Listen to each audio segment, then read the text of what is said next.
All right, folks, we're back here getting ready to start off this install here, but I wanted to give you guys a quick little tutorial on what are the parts you're going to need to get this job accomplished.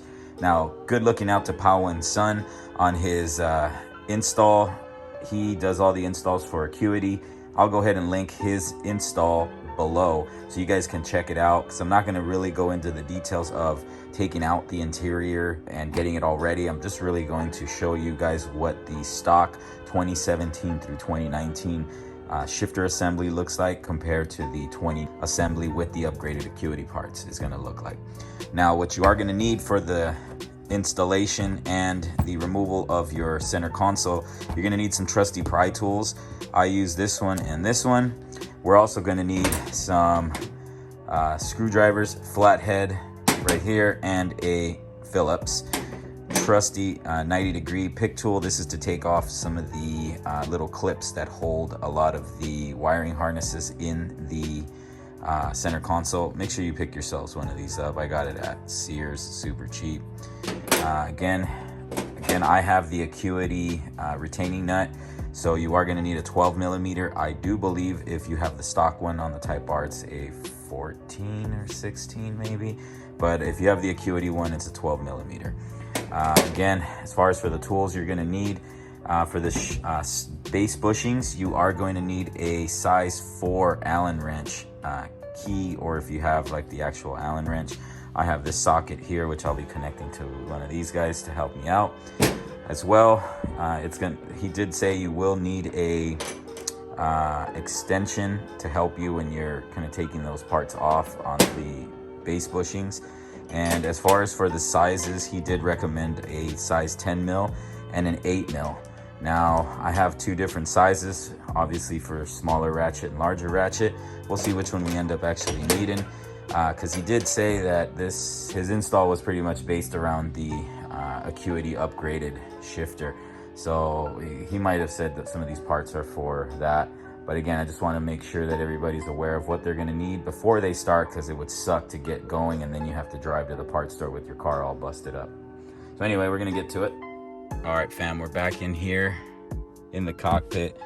A nice little word of advice is make sure that you take the time to clean out the car. I know some of us daily our cars or just frankly have a lot of crap in them. Make sure that you clean it all out, because the last thing you need is stuff everywhere on top of all this stuff you're gonna take out. So just make sure you just clean it out, make sure everything's nice, orderly, and you start doing your breakdown. But first, I just kind of want to give you guys a quick rundown. You know, these parts come out, these two come out real quick. These two wings come out. This center console climate control area comes out. There are 4 screws. Once you pop this out, everything comes out. Be careful with the little retaining sockets that hold these buttons in place. You want to be very careful. You don't got too much room to pull. And once you do that, then according to the installation videos, you start heading down under here, which can be a little troublesome if you don't have the right tools. That's where that little 90-degree tool comes in, and the plastic pry tools, because those help you gain some leverage to be able to pop all those parts off. As we go along, I will spot check, and if we run into any issues, that way y'all know what to do in case you run into the same issue I do. Okay, everybody, so far everything's been moving along smoothly.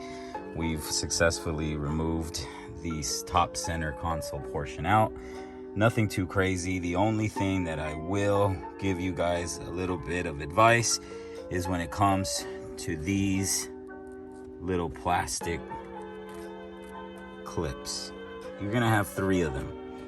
And I will tell you, if you do not have this 90-degree pick tool, it will be a pain in the butt for you.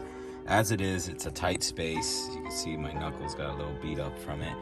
But the best advice I could say is, so here, they're all gonna pretty much go in the same direction. Meaning the clips, as you could tell, see these clips, they're gonna go in like this. Okay, so the best thing is to do is to pull back a little bit so you could expose the clip from sitting flush to here, and you're just gonna use your pick tool right, and push down right here. As you can see, you're gonna push down. And when you push down, you're gonna hear like a thump, and it comes out, half of it. Then wrap around and pull up. That will depress this right here, and it'll enable you to pull it out. If not, good luck, buddy. You might have to break them and whatnot. You know, I wouldn't know what I would have done if I didn't have those. So same thing with these guys. They sit in the exact same direction, as you could tell, and you're just gonna insert the pry tool like so and push down, and they will pop out. Just be careful, take your time. I told you it took me about, probably this is what's taken me the longest versus the entire disassembly so far. And those are the parts that I got laying around. So anyway, just wanted to give you guys a quick spot check on that. Okay, another spot check here. We've gone ahead and taken off the entire center console. Not too bad, to be honest with you. This is the portion I was telling you about, to be very careful when you're removing this little tab right here. The tab will pull out, but if you pull on it too much, it's like a paper clip, it's gonna mess up. So make sure you pull that out carefully. Once you remove it, then reinstall it back onto this piece so that way you don't lose it. Last thing you need to do is lose this retaining spring thingamajigger here. If I had an extra hand, I'd show you how to do it without me dropping the camera. But again, as you can tell, you just need to pull it up and pull it out, and it'll come out. Just be gentle with it. If you need to use the pry tool, I mean, by all means, use that pry tool to help you out. See how it just, how gentle it just comes right out. All right, y'all. We went ahead and removed one of the shifter cables, and these things are a pain in the ass. And I'll tell you why. See that right here? See this little piece right here? This little piece is a pain in the rear end, because you gotta insert your screwdriver, and this is where the flathead comes into play. So you gotta kind of force it in there and pull forward, because what you're trying to do is, there's a little locking mechanism right here, that when you press it forward, it disengages this little clip right here. I'm just trying to get you guys some good lighting, as you can see it right here. See this little clip, and once you disengage it forward, then it allows you to rotate this and take it out, and then you're home free. We still got one more. This one should be a little easier.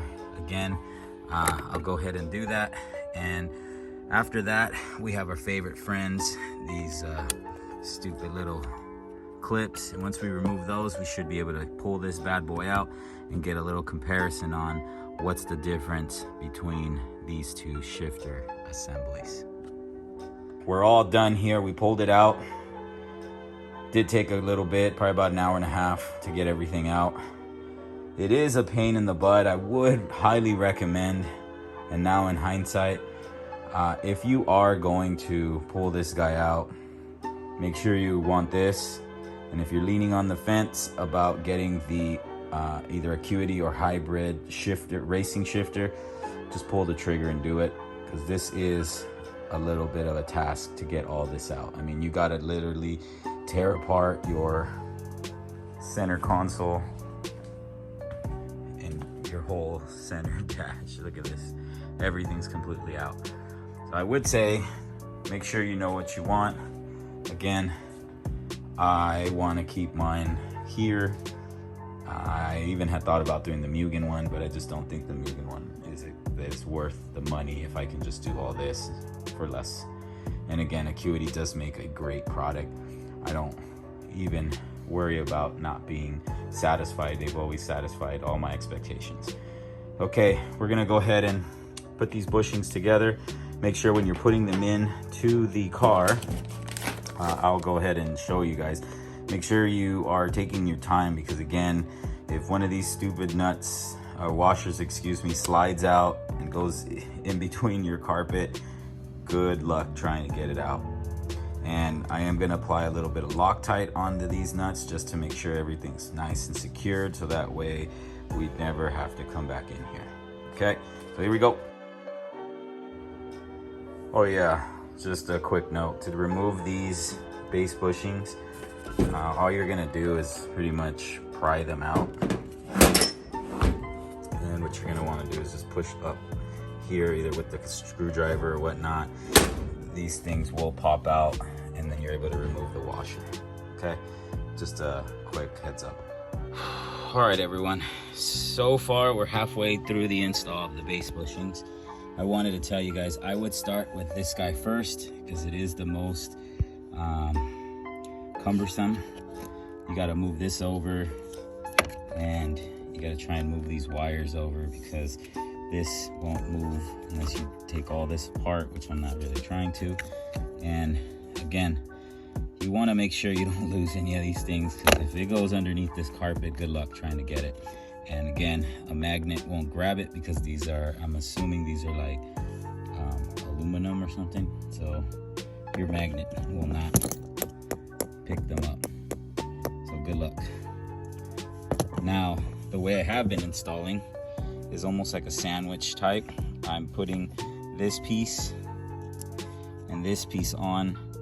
So I slide this one on, and with my, the bottom of my fingers, I kind of sandwich it together, and then just align the bolt, start screwing it on, and then move on to the next one. I did see Pawinning kind of slide them in there and then do that. I just felt there's too much room for error, and there's not enough room to pull this thing out and try and recover them if you lose them. All right, we're gonna keep going here. All right, boys, we got this all buttoned up nice and tight. Make sure that when you tighten these base bushings up, that you give it a nice X pattern. Again, I'm just following like as if you're installing a tire or a wheel, better said, on your car. Same thing, once you tighten up each point, give it another round just to make sure it's nice and secured. Now, it did say on Acuity's website to give it 6 pounds of torque. I don't have a torque bar that goes down that low, so I just gave them a good tighten. Actually, if you tighten them too much, you start to see these things starting to move. So I didn't want to over tighten and risk stripping anything. And on initial impression, I mean, this feels solid. I mean, I don't know what it feels like to have the racing shifter, but this feels a hell of a lot more solid than the stock unit did. Now, I don't know if it's in combination so far with the 2020 model, but I will tell you that the spring, the gate closures is a lot tighter. I mean, the play in the gate is a lot less than there was with the stock one, and it just feels a hell of a lot better. I mean, it just, honestly, I can say the way it felt was just like when I put in the shift linkage bushings. It just made the car feel a lot more solid, a lot more tight when shifting gears. I know that once I get out and drive the car, I will notice a bigger difference, and I'm gonna get to that. So I just wanted to give you guys a really quick spot check on this one more time. Everything feels great. So far so good, guys. So far so good. Boom, we're all done here. Everything's all buttoned up. We're ready to go out for a quick little test drive. So far, overall impressions, I will tell you guys that the shifter does fit a lot lower, or sit a lot lower than the previous one. The 2017, 2019 sits a little higher than the 2020s. So that is a little bit of a difference. Now, I haven't gone for a drive. I'm gonna go take it for a spin and see how much quicker the shift spacing is in between the gates. But so far, everything feels good. I mean, it just feels a lot tighter. Like you gotta put some oomph into it. And it does feel like the spacing in between the gates is a lot less than it used to be. I give it a go, guys. This feels really good. Can't wait to take it out to my little secret canyon run tomorrow and see how it performs. But I'm gonna go for a quick test drive and I'll give you guys my honest review. But so far, it's a go. All right, y'all, we just got back from the cruise. Everything went phenomenal. I can't emphasize on how well this upgrade makes shifting in and out of gear feel for the Type R. Buttery smooth shifts, tight gate clearances, and also it feels like there's a little bit of restriction coming in and out of the gear, so it almost gives you that that sense of security that you are going in and out of gear. That's just not going to come out, which it never does. But again, feels really good. Can't wait to see how it feels on the track. Can't wait to see how it feels tomorrow when I go on my little canyon drive. But so far so good, boys. I give it a thumbs up. If you are in the market to go ahead and do some upgrades to your stock shifter, I say go with Acuity's bushings, go with Acuity's spring and rocker. And if you even got the loop, go ahead and put in the shift linkage bushings. I think the whole setup just kind of marries all together and makes it a better driving experience. All right, y'all, so that concludes this video today. Thanks again. Thanks to all of you guys that have stuck in there and watching the videos. I really, really appreciate it. Once again, if you're new to the channel, go ahead and hit that subscribe button, hit the bell so you guys know when we are uploading new videos. And I hope to catch you guys out at the track pretty soon. FYI, I will be out at Big Willow coming up next week, which would be November, I believe, the 28th. That's a Saturday. I will be out there. I'll be out there with a couple of the fellas. I believe V.C.D Racing is going to be out there. If you don't know who they are 10th gen specialists for this platform. I trust them with every single bit of this car. You know, Lewis is amazing. Sergio as well. They're all great. We're going to see them out at the track. Hopefully we can put down some good times and actually have good times out there with the boys. So again, if you guys want to come out, hit me up on my Instagram. You guys know it. And again, I'll link V.C.D down below. I'll go ahead and also link Pawinning on his install videos. Priceless, man. Helped out immensely. Helped made the installation a lot smoother. There were some rough parts that I don't know how I would have got through with it if I didn't have that install video. But again, thanks again, everybody, for watching. We'll catch you guys soon.